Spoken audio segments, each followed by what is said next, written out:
श्री शिवाय दोस्तों। घड़ी को भूल कर भी इस दिशा में ना लगाएं। इससे फैलती है घर में नकारात्मकता। इसी के साथ हम जानेंगे दोस्तों, क्या आपको कैलेंडर कहाँ पर नहीं लगाना है, क्या गलती आपको नहीं करनी है। और साथ ही मैं आपको बताऊंगी कि अगर आपके घर में वास्तु दोष है तो कैसे आप जान सकते हैं और क्या उपाय कर सकते हैं जिससे कि वास्तु दोष दूर हो और आपके जीवन से परेशानियां खत्म हो। तो पूरी जानकारी के लिए इस वीडियो को अंत तक जरूर देखिएगा दोस्तों। अब जानते हैं गुरु जी से कि वो क्या कहते हैं दोस्तों। हम सभी के घर में घड़ी का उपाय किया जाता है। घड़ी जो बीते समय और आने वाले समय के बारे में हमें सूचित करती है। अगर हमारे जीवन पर सबसे ज्यादा किसी का असर पड़ता है तो वह है समय। हर किसी समय एक जैसा नहीं होता। अच्छे और बुरे समय सभी के जीवन में आते रहते हैं। इस समय चक्र का चलना कायम ही रहता है। समय किसी के लिए नहीं रुकता। लेकिन अगर हम आपसे कहें कि आप अपने समय को अच्छा बनाने के लिए कुछ उपाय कर सकते हैं, जी हाँ, हम बात कर रही है घर में लगी घड़ी की, जिसे हम रोज निहारते हैं। पर कभी ये नहीं सोचा होगा कि ये घड़ी हमारा समय बदलने में और अच्छा समय लाने में मदद कर सकती है। दोस्तों, हम बार जीवन में छोटी छोटी चीजों को नजरअंदाज कर देते हैं, लेकिन वहीं कुछ चीजें हमारे भाग्य पर अच्छा बुरा असर डालती हैं। घड़ी की ही तरह घर में और भी कुछ चीजें हैं जो आपके वास्तु दोष का कारण बनती है और आपकी परेशानी की वजह बनती है। तो आइए पहले जान लें, क्या आपको अपने घर में वास्तु दोष के बारे में कैसे पता लगता है और किस तरह से आप बड़ी ही आसानी से इसे कर सकते हैं। दोस्तों, वास्तुशास्त्र के अनुसार किसी भी घर में वास्तु दोष होने से सुख, शांति और पारिवारिक उन्नति में बाधा पैदा होती है। वास्तु दोष के कारण पनपने वाली नकारात्मक ऊर्जा से व्यक्ति के भाग्य पर बुरा असर पड़ता है। साथ ही घर के लोगों को कई तरह की परेशानियों का सामना करना पड़ता है। दोस्तों, शास्त्रों के अनुसार अगर हम ये छोटे मोटे उपाय कर लें तो अपने घर नेगेटिव एनर्जी से छुटकारा पा सकते हैं। तो आइए जानते हैं। लेकिन उससे पहले दोस्त, आपसे रिक्वेस्ट है कि वीडियो को लाइक करें, अपने दोस्तों के साथ शेयर करें, और अगर आपने अभी तक चैनल को सब्सक्राइब नहीं किया तो सब्सक्राइब करके बेल आइकॉन जरूर प्रेस कर लें। दोस्तों, नंबर 1, जीवन में तरक्की पाने के लिए रोज पहली रोटी गाय को दें, पीपल को जल चढ़ाएं और चींटियों को मिला आटा दें। तांबे के लोटे में जल लाल चंदन मिलाकर रात को अपने सर के पास रखकर सो जाए। सुबह उस जल को तुलसी को चढ़ा दें। ऐसा करने से आपकी परेशानियां धीरे धीरे दूर हो जाएंगी। नंबर 2, वास्तु के मुताबिक अगर आपके घर में तिजोरी है और आप उसके सामने शीशा लगा दें तो इससे धन में बरकत होती है। व्यापारी लोग अपने कैश बॉक्स के सामने शीशा लगाएं, इससे आपके ग्राहक बढ़ेंगे। दोस्तों, 3, झाड़ू पोछा कभी भी खुले में नहीं रखना चाहिए। इन्हें हमेशा छिपाकर रखना चाहिए और झाड़ू कभी भी रसोई में नहीं रखनी चाहिए। नंबर 4, शौचालय का दरवाजा हमेशा बंद होना चाहिए। माना जाता है कि घर की नकारात्मक ऊर्जा शौचालय में ही बात करती है। ऐसे में अगर शौचालय का दरवाजा खुला रहता है तो नकारात्मक ऊर्जा आपके घर में प्रवेश करती है। घर में सुख शांति के लिए कपूर को घी में डूबाकर सुबह शाम जलाना चाहिए। इससे घर में वास्तु दोष भी कम होता है और रह रहे सदस्यों के जीवन की परेशानियां दूर होती हैं। दोस्तों, नंबर 6, दुर्घटना से बचने के लिए शाम को हनुमान चालीसा के बाद कपूर जरूर जलाना चाहिए। नंबर 7, घर में जिस जगह वास्तु दोष हो वहां कपूर की 2 टीकियां रखें। खत्म हो जाने के बाद वहां दोबारा इसे रखें। नंबर 8, अस्त के बाद कभी भी किसी को दूध, दही या प्याज नहीं देना चाहिए। यह भाग्य में बाधक भी बन सकता है। नंबर 9, घर के मुख्य द्वार पर कूड़ादान कभी भी न रखें। नंबर 10, घर में टूटा हुआ शीशा कभी भी नहीं होना चाहिए। नंबर 11, अच्छे भाग्य के लिए सुबह नहाते समय पानी में थोड़ा सा कपूर का तेल मिलाएं। शनिवार को चमेली का तेल भी मिला सकते हैं। नंबर 12, लक्ष्मी की कृपा पाने के लिए रोज रात को रसोई अच्छी तरह से साफ करके चांदी की कटोरी में कपूर और लौंग जलाएं। यह प्रक्रिया रोज की जाए तो घर में बरकत बनी रहती है और मां लक्ष्मी जल्द ही ऐसे घर से आकर्षित होती है। ऐसे घरों से नकारात्मकता हमेशा दूर रहती है। दोस्तों, नंबर 13, घर के सोने वाले कमरे में पौधे नहीं लगानी चाहिए। इससे आपके ऊपर नकारात्मक असर हावी हो सकता है। नंबर 14, घर में पौधे लगाते समय पानी में सेंधा नमक डालें। सादे नमक का भी आप उपयोग कर सकते हैं, लेकिन दोस्तों ज्यादा फलदायी होता है। आपको शुभ फल जल्द ही हासिल होंगे। दोस्तों, घड़ी की सही दिशा आपके जीवन को भी सही रास्ता दिखाने में मदद कर सकती है। इसके अलावा कैलेंडर को किस जगह लगाना चाहिए और किस जगह पर नहीं, ये भी हम जानेंगे। सबसे पहली बात जिसकी हम बात करेंगे वो है दोस्तों, घड़ी का आकार, यानी घड़ी की शेख। दोस्तों, शास्त्र के अनुसार गोलाकार की घड़ी या अंडाकार घड़ी सबसे उत्तम मानी जाती है, पर आजकल देखा जा रहा है कि बाजार में कई तरह की घड़ियां मौजूद हैं, जिसमें घर के सदस्य या भगवान की तस्वीरें और फोटो भी लगी होती है। लेकिन दोस्तों, आपको बता दें कि घड़ी के साथ तस्वीरें लगाना बिल्कुल भी सही नहीं है। इससे आपके घर के सदस्यों के जीवन पर समय का असर देखने को मिल सकता है। और की तस्वीर घड़ी में बिल्कुल भी नहीं लगानी चाहिए, क्योंकि भगवान की तस्वीर को रोज धूप, दीप, अगरबत्ती और पूजन की आवश्यकता होती है, और घड़ी तो कई महीनों तक धूल में पड़ी रहती है। इससे भगवान का अपमान होता है और यह शुभ नहीं माना जाता। हो सके तो घड़ी का आकार गोल और अंडाकार ही पसंद है। घड़ी का गोल या अंडाकार बोना हमारी पृथ्वी के आकार को दर्शाता है, जो को और घड़ी में नुकीले कौन होते हैं, और वास्तु के अनुसार नुकीली चीजें नकारात्मक ऊर्जा का संचार करती हैं। दोस्तों, अगली बार जिसका आपको ख्याल रखना है वो ये है कि घड़ी को स्वच्छ रखें, साफ सफाई का ध्यान रखें, धूल ना जमा होने दें, और कहीं से भी घड़ी टूटी फूटी नहीं होनी चाहिए। दोस्तों, जैसा कि हम सभी चाहते हैं कि हमारे जीवन में सब अच्छा और बेहतर होता रहे, तो उसके लिए हम खुद को संवारे रखते हैं, नए कपड़े और नए आभूषण पहनते हैं। उसी तरह अपने घर की घड़ी को स्वच्छ और नए जैसा ही रखना चाहिए। ये कहीं से भी टूटी फूटी नहीं होनी चाहिए। समय समय पर घड़ी पर चढ़ी धूल और जालों को साफ करते रहें, जिससे आपका भाग्य भी धुंधला नहीं पड़ेगा। दोस्तों, कई घरों में आदत होती है कि पुरानी गाड़ी को बनवाकर ही चलाते रहते हैं। एक जगह नई घड़ी आई तो पुरानी किसी और जगह लगा देते हैं। कृपया ध्यान रखें, घर में पुरानी या फिर टूटी हुई या धूल चढ़ी हुई और बंद गाड़ी तो बिल्कुल भी ना रखें। क्यों? इससे घर में नकारात्मकता और दरिद्रता का वास होने लगता है। बंद पड़ी घड़ी को घर में रखने से व्यक्ति के जीवन में नए अवसर नहीं आते और वो अपने कार्य में सफलता हासिल नहीं कर पाता। अगली बार जिसका आपको ध्यान रखना है वो है घड़ी की सही दिशा। घड़ी को कभी भी दक्षिण दिशा में नहीं लगाना चाहिए। दक्षिण दिशा यमलोक की दिशा मानी जाती है। काल का अंतिम चक्र यहीं से शुरू होता है। इसीलिए वास्तुशास्त्र में इस दिशा को घड़ी के लिए अशुभ माना गया है। घर में घड़ी को उत्तर दिशा, पूर्व दिशा या पश्चिम दिशा में आप लगा सकते हैं, लेकिन ध्यान रखें कि घड़ी को कभी भी मुख्य द्वार, कमरे के दरवाजे या आने जाने के लिए उपयोग किए जाने वाले दरवाजे के ऊपर कभी भी नहीं लगाना चाहिए। इससे समय का असर आपके आने जाने की गति और दिनचर्या पर पड़ सकता है। दोस्तों, घड़ी के साथ कैलेंडर का भी ध्यान रखें। जहां घड़ी समय का चिन्ह है, तो वहीं कैलेंडर उससे जुड़ी तारीखों का लेखा जोखा बताता है।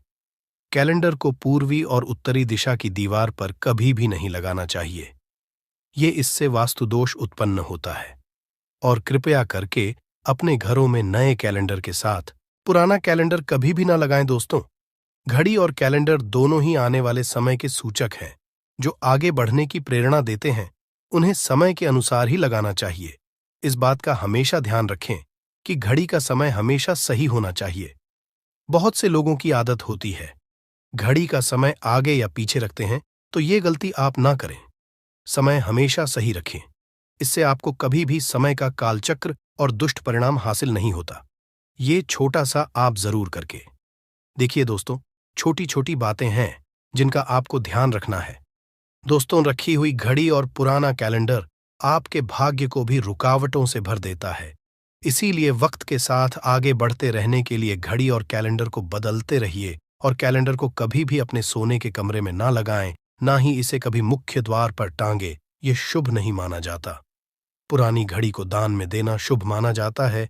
इससे आपके जीवन से बुरा समय निकल जाता है। इसीलिए अगर आपके घर में कोई पुरानी घड़ी है जो टूटी फूटी ना हो और खराब ना हो, तो वो आप किसी जरूरतमंद को दान में जरूर दें। दोस्तों, हमारे हिंदू संस्कृति में प्रत्येक घर में प्रतिदिन पूजा पाठ करने की परंपरा है, और इसके लिए सभी अपने घरों में अपने आराध्य का छोटा सा ही क्यों ना हो, परंतु एक मंदिर अवश्य ही बनाते हैं। नियमित पूजा पाठ करने से न सिर्फ मानसिक शांति मिलती है, बल्कि पूरे घर में सकारात्मक ऊर्जा भी व्याप्त हो जाती है। परंतु यह बात भी सच है कि पूजा पाठ करने के कुछ नियम भी होते हैं, जिन्हें यदि हम कर देते हैं तो हमें हमारी पूजा का पूरी तरह से फल हासिल नहीं होता। पूजा करने के नियम प्राचीन काल से ही चले आ रहे हैं, जो कि एक ठोस धरातल पर आध्यात्मिक और वैज्ञानिक दोनों ही दृष्टिकोण से ध्यान में रखकर बनाए गए हैं। इसलिए हमें इन नियमों को बिल्कुल भी अनदेखा नहीं करना चाहिए।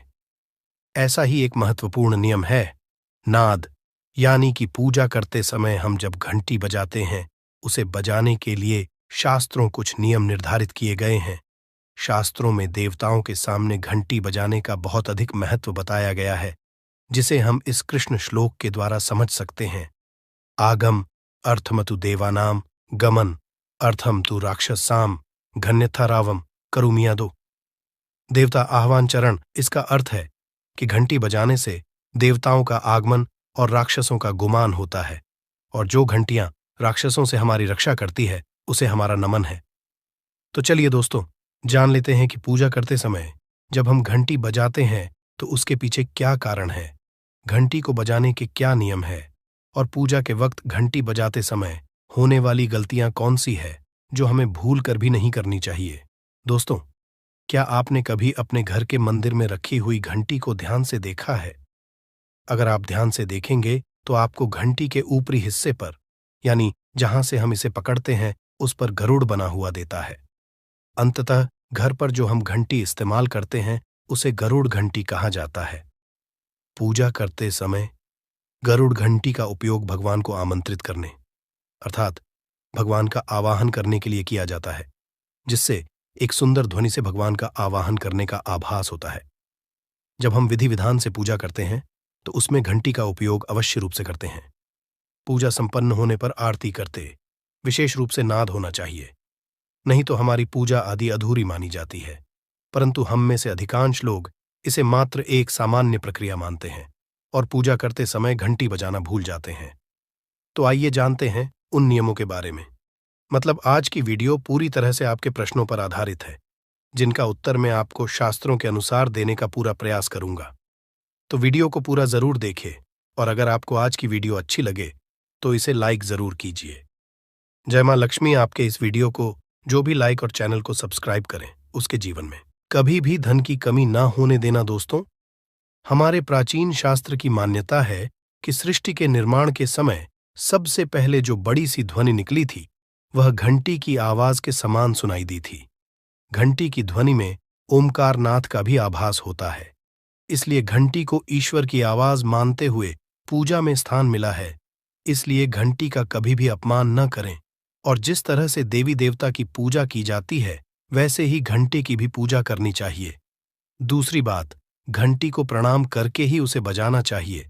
बिना प्रणाम किए घंटी बजाना अच्छा नहीं समझा जाता। दोस्तों, आपने अक्सर यह महसूस किया होगा कि पूजा करते समय जैसे ही घंटी बजाई जाती है तो पूरे घर के साथ साथ संपूर्ण वातावरण शुद्ध और पवित्र सा हो जाता है और चारों ओर सकारात्मकता फैल जाती है। परंतु यदि हम नियमों को नजरअंदाज कर देते हैं तो हमें इसका संपूर्ण फल नहीं मिल पाता है।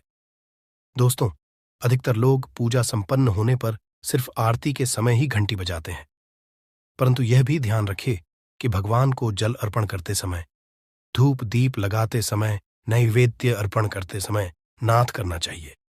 ऐसा करने से हमारी पूजा संपन्न मानी जाती है।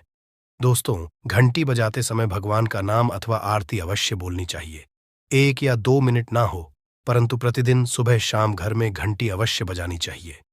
यदि आपको अपने घर में या अपने आप में नकारात्मकता महसूस हो तो आप थोड़ी देर के लिए भगवान के सामने घंटी अवश्य बजाए, सारी नकारात्मकता नष्ट हो जाएगी। दोस्तों, पूजा घर में शनि महाराज एकांत, विरह, उदासीनता और वैराग्य के देवता माने जाते हैं, जबकि गृहस्थी को चलाने के लिए राग, प्रेम एवं भौतिक चीजों की जरूरत होती है। इसलिए शनि की मूर्ति को घर में नहीं लाना चाहिए। दोस्तों, सबसे पहली बात, दीपक और धूप दान की। भारत की परंपरा मिट्टी से जुड़ी हुई है, इसीलिए मंदिर में पारंपरिक मिट्टी का दीपक अवश्य होना चाहिए। अगर आप मिट्टी का दीपक नहीं रख सकते हैं तो धातु के दीपक का उपयोग करें। अगर भगवान में आपकी आस्था ज्यादा हो तो आप उपला रखकर गुड़ और घी का धूप भी दे सकते हैं। ऐसा करने से घर में सुख शांति बनी रहती है। दूसरी चीज, घर के मंदिर में स्वास्तिक अवश्य होना चाहिए। या तो आप इसे बना लें, क्योंकि स्वस्तिक आपके घर की शक्ति, सौभाग्य, समृद्धि और शुभता का प्रतीक समझा जाता है। यही मुख्य कारण है कि कोई भी शुभ कार्य करने से पहले स्वस्तिक का चिन्ह अवश्य बनाया जाता है। तीसरी चीज है कलश।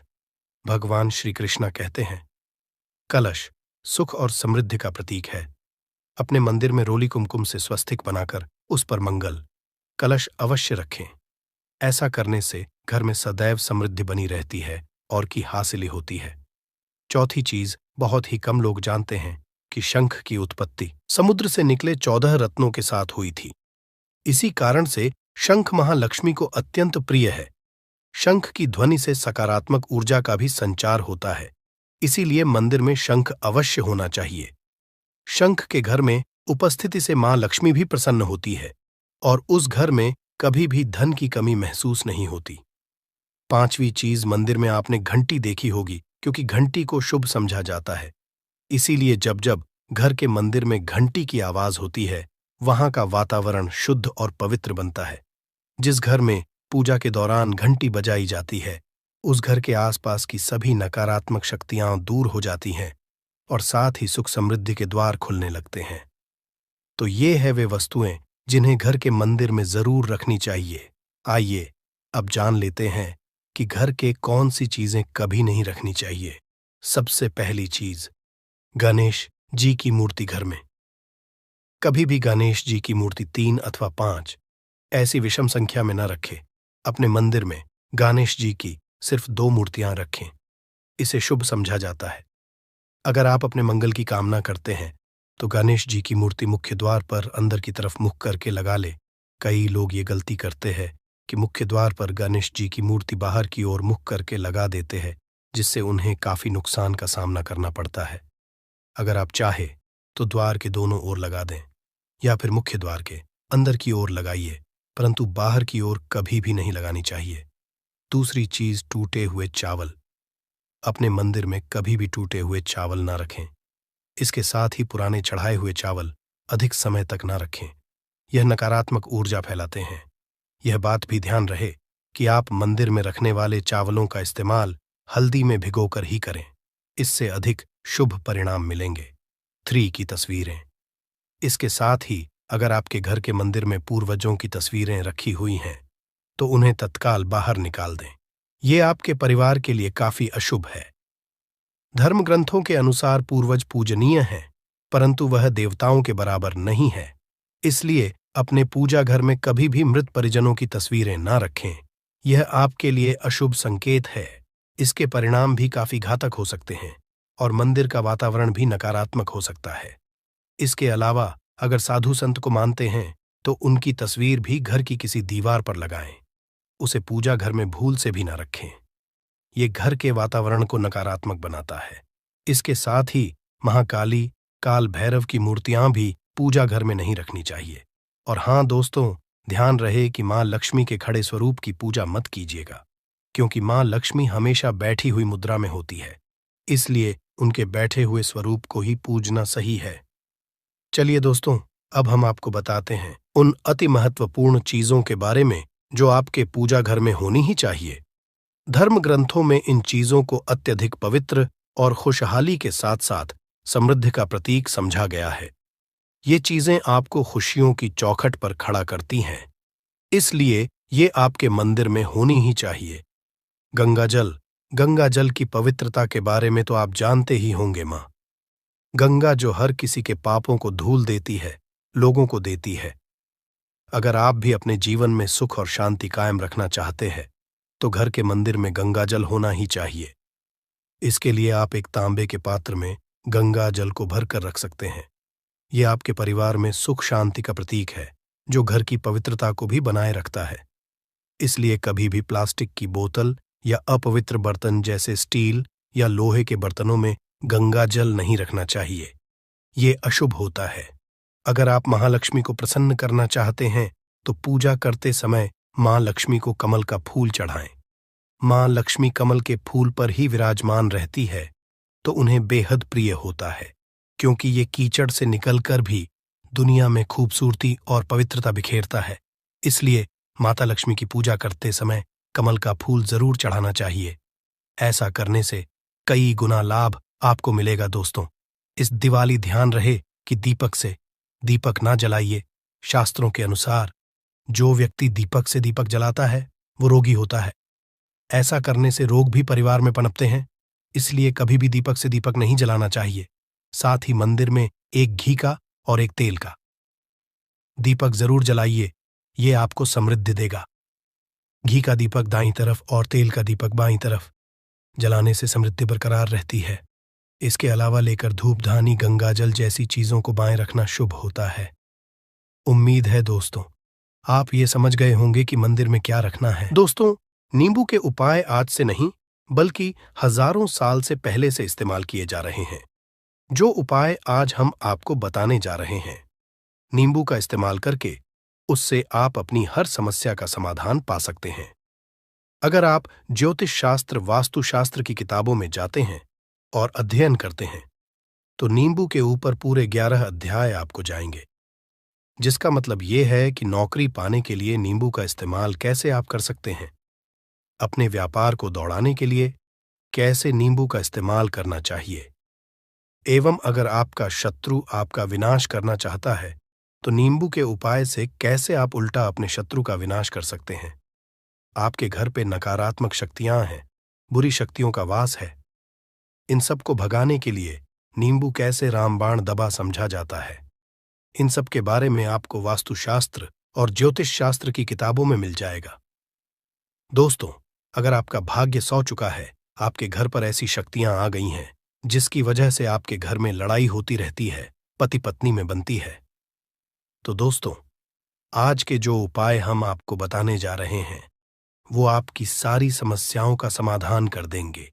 स्वास्थ्य की दृष्टि से नींबू बहुत ज्यादा लाभदायक होता है। साइंस की भाषा में अगर कहे तो नींबू में विटामिन सी बहुत ज्यादा होता है। एसिडिटी आपको प्रॉब्लम है, पेट खराब रहता है, तो नींबू उसमें रामबाण की तरह काम करता है दोस्त। और नींबू के अंदर इतनी ताकत होती है कि वो एक से एक बड़ी समस्याओं को चुटकी में खत्म कर सकता है, कई बाधाओं को एकदम हमेशा के लिए पास से हटा सकता है।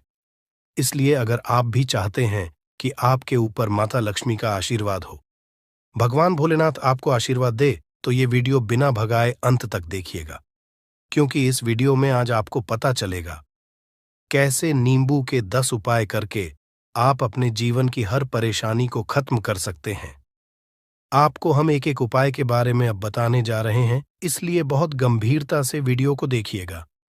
देखिए दोस्तों, कई लोग ऐसे होते हैं कि वीडियो देखते हैं, यकीन मानिए अगर आपने एक पॉइंट भी मिस कर दिया तो आप अपना ही नुकसान करेंगे, क्योंकि अधूरा ज्ञान हमेशा खतरनाक साबित ही हुआ है।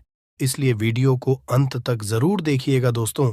सबसे पहले तो आप लोग कमेंट बॉक्स में आकर हर हर महादेव लिख दें, क्योंकि अगर भगवान भोलेनाथ ने किसी को आशीर्वाद दे दिया तो उसका काल भी कुछ नहीं बिगाड़ सकता। और वीडियो लाइक करके तुरंत चैनल को सब्सक्राइब कर दे दोस्तों। हर हर महादेव कमेंट बॉक्स में लिखना मत भूलिएगा। तो सबसे पहले आखिर कौन से वो 10 उपाय हैं जिसके लिए हमने ये बनाया है, तो बहुत ही ध्यान से सुनिएगा। तो पहला उपाय है बुरी नजर से बचने के लिए।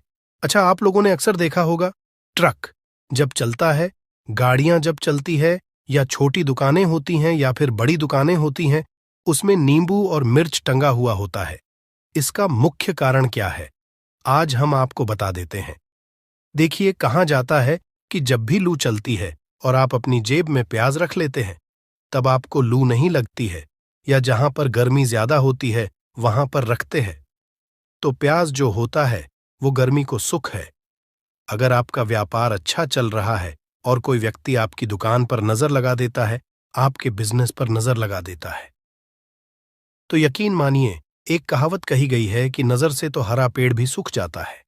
इसी तरीके से जो चलता हुआ व्यापार होता है वो तक बंद हो जाता है। अगर किसी व्यक्ति ने आपके ऊपर नजर लगा दी है तो इसीलिए लोग क्या करते हैं कि अपनी दुकान में नींबू और मिर्ची रखते हैं।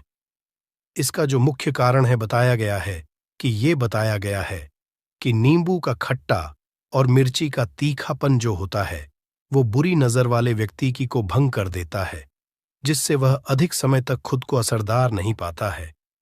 यह हिंदू पुराणों में साफ साफ लिखा हुआ है, जिसका मतलब यह है कि अगर आपका व्यापार चल रहा है और आप किसी का भी बुरा नहीं चाहते हैं और कोई व्यक्ति आपका बुरा चाहते हुए आपके ऊपर लगातार नजर लगवा रहा है, आपके ऊपर तंत्र विद्या करवा रहा है, बुरी आत्मा पीछे लगवा रहा है, और अगर आपने पहले से ही नींबू टांग रखा है तो यह सारा प्रभाव उल्टा उसके ऊपर पड़ जाएगा और वह बर्बाद हो जाएगा।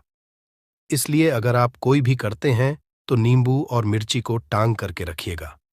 दोस्त, दूसरा इसका जो उपाय होता है वो वास्तु दोष को मिटाने के लिए होता है।